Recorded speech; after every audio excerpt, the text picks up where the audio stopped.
remain your one and only pharmacist, Billy. So I'm going to be doing a quick video on Lassa fever. So I know a lot of you already know what Lassa fever is. In 2016 we had cases of Lassa fever in the country, and now it has resurfaced. So I'm just going to be doing I'll call it a reminder on what you should know and what you should do during this period where Lassa fever is around. We all know that it has killed a few people in Port Harcourt and some other states, so we have to take precautions. So what's Lassa fever again? Lassa fever is an acute viral hemorrhagic fever caused by Lassa virus. We also know that it is spread through rats, infected rats. Of course, not all rats have Lassa virus, but the infected ones, we don't know the infected ones. So for now, we have to stay away from rats. For those of us who have rats as tenants, who have rats as flatmates, who will live together, in some houses, some rats outnumber the human beings that live in the house. So please do away with rats. Anyhow you have to do away with them. Kill them, set traps for them, buy altar, do away with rats for now, because they are the major transmitter, or what would I call them? It's through them we get the spread of this virus. So now how is Lassa fever spread? Direct contact with feces, urine, saliva of infected rats.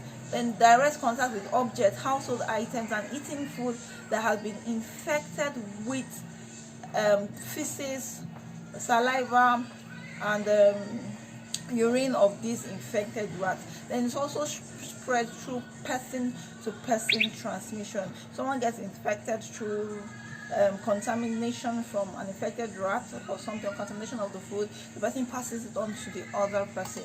So yes.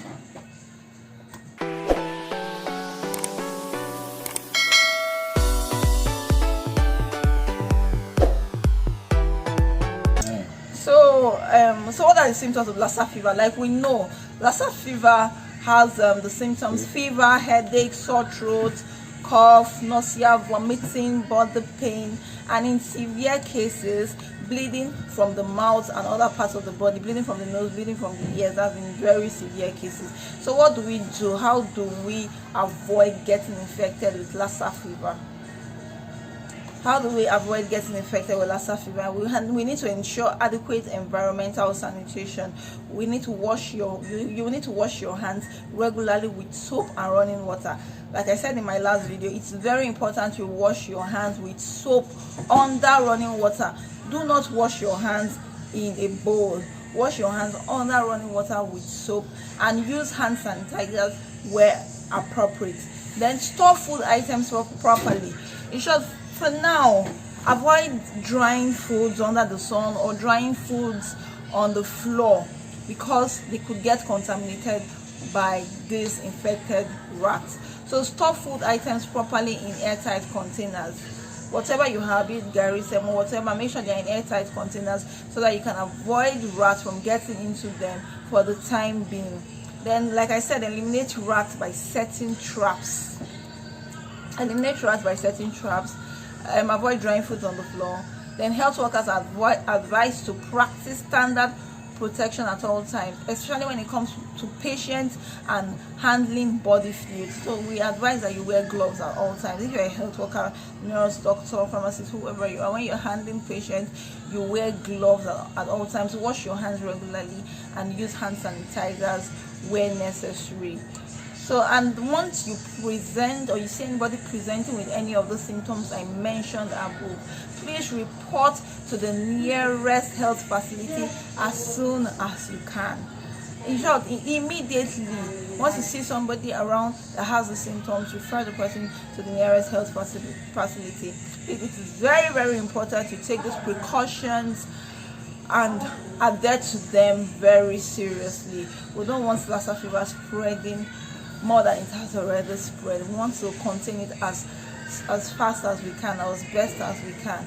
So please, if you like this video, give it a thumbs up. Don't forget to subscribe so that you can get videos just as I post them. And don't forget to turn on the post notifications button too, so that you will be alerted the moment I post videos.